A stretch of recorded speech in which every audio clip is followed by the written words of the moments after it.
හිතලා බලන්න බෝලයක් අහසක යන එකේ ඉඳන් ග්‍රහලෝක කක්ෂගත වෙන එක දක්වා අපේ ලෝකයේ වෙන හැම චලනයක්ම පාලනය කරන මූලික නීති ටිකක් තියෙනවා. ඉතින් 10 ශ්‍රේණියේ විද්‍යා පාඩම පදනම් කරගෙන අපි අද ගැඹුරින් කතා කරන්න යන්නේ ඒ නිව්ටන්ගේ චලිත නියම ගැන තමයි. හොඳයි. අපි මේ කතාව පටන් ගමු හරිම සරල හැබැයි හිතන්න වටින ප්‍රශ්නයකින්. බලන්න මේසයක් තල්ලු කරන එක එච්චර දෙයක් නෙවෙයි. ඒත් බස් එකක් තල්ලු කරන්න. ඒක ලේසි නෑ නේද? ඇයි අතනම මේ වගේ ලොකු වෙනසක් තියෙන්නේ? ඔන්න ඔය ප්‍රශ්නෙට උත්තරේ තමයි අපි මේ පාඩමේ කතා කරන්න යන පාඩමේ හදවත. මේකේ රහස තියෙන්නේ එක මූලික සංකල්පයකයි. ඒ වගේම හරිම ප්‍රබල නීති තුනකයි.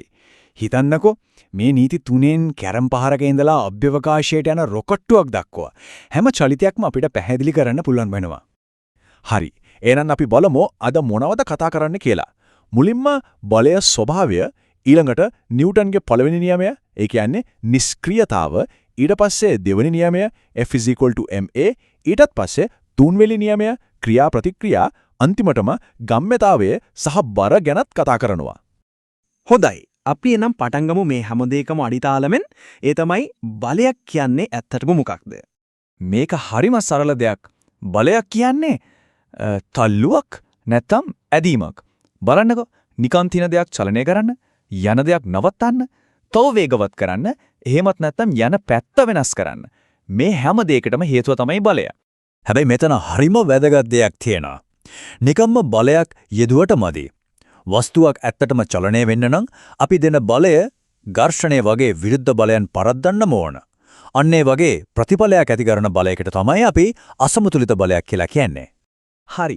දැන් අපි ඔය අසමතුලිත බලය කියන සංකල්පයත් එක්ක යමු නිව්ටන්ගේ පළවෙනිම නියමයට.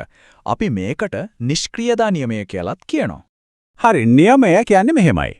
බාහිර අසමතුලිත බලයක් යෙදෙන තුරු නිශ්චල වස්තුන් නිශ්චලතාවයේම පවතින අතර චලනය වන වස්තුන් එකම වේගයෙන් හා එකම දිශාවට චලනය වේ. සරලවම කිව්වොත් වස්තුන් ටිකක් මුරණ්ඩුයි. ඒ කියන්නේ නවත්තලා තියෙන දෙයක් නවත්තලම තියෙන්නයි බලන්නේ. යන දෙයක් ඒ යන විදියටම යන්නයි බලන්නේ. වෙනසක් වෙන්නේ පිටින් බලයක් දුන්නොත් විතරයි. මේකට හොඳම උදාහරණයක් තමයි කැරම්.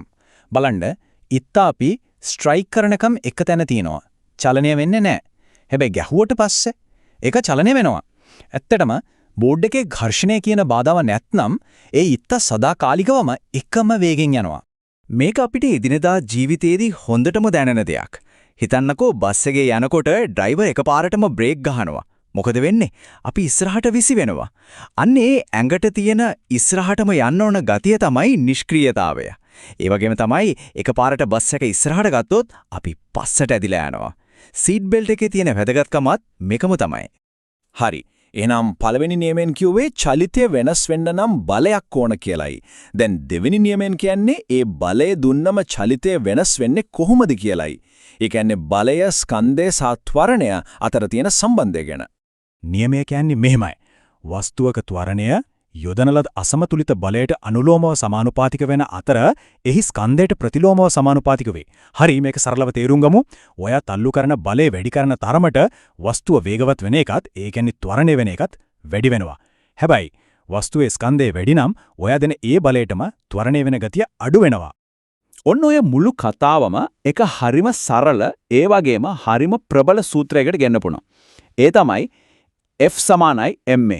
ඒ කියන්නේ බලය කියන්නේ ස්කන්ධයයි ත්වරණයයි ගුණ කළාම එන අගය. මේ පරීක්ෂණයෙන් ඕක නියමටම පෙන්නනවා. බලන්න ට්‍රොලි අදින රබර් පෙටි ගන්න වැඩි කරනවා කියන්නේ බලය වැඩි කරනවා කියන එක. එතකොට ට්‍රොලිය වේගයෙන් යනවා. ඒ කියන්නේ ත්වරණය වැඩි.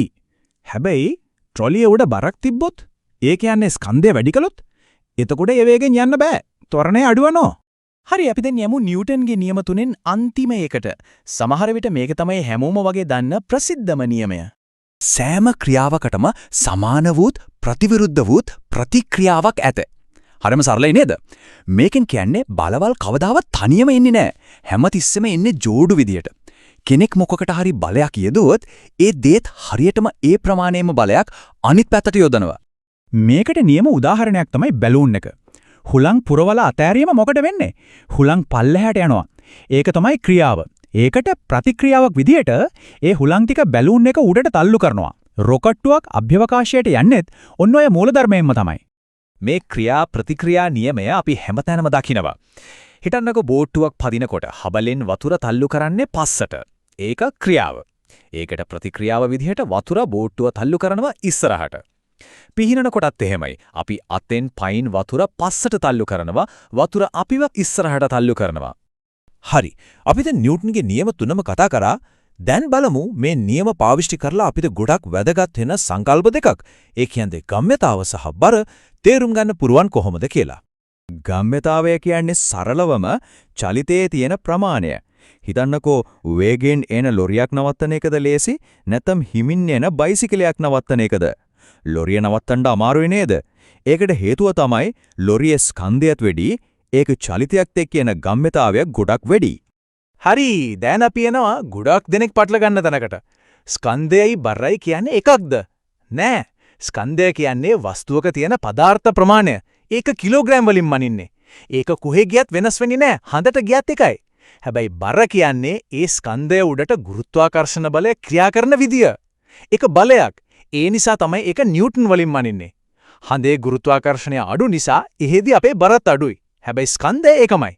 ඉතින් හිතලා බලන්න අපි පාරේ ඇවිදගෙන යන එකේ ඉඳලා ඈත අහසේ ග්‍රහලෝකයක් සූර්යා වටේ යන එක දක්වා මේ මුළු විශ්වයේම තියෙන හැම චලිතයක්ම පාලනය වෙන්නේ අපි මේ කතා කරපු සරල නීති තුනෙන්.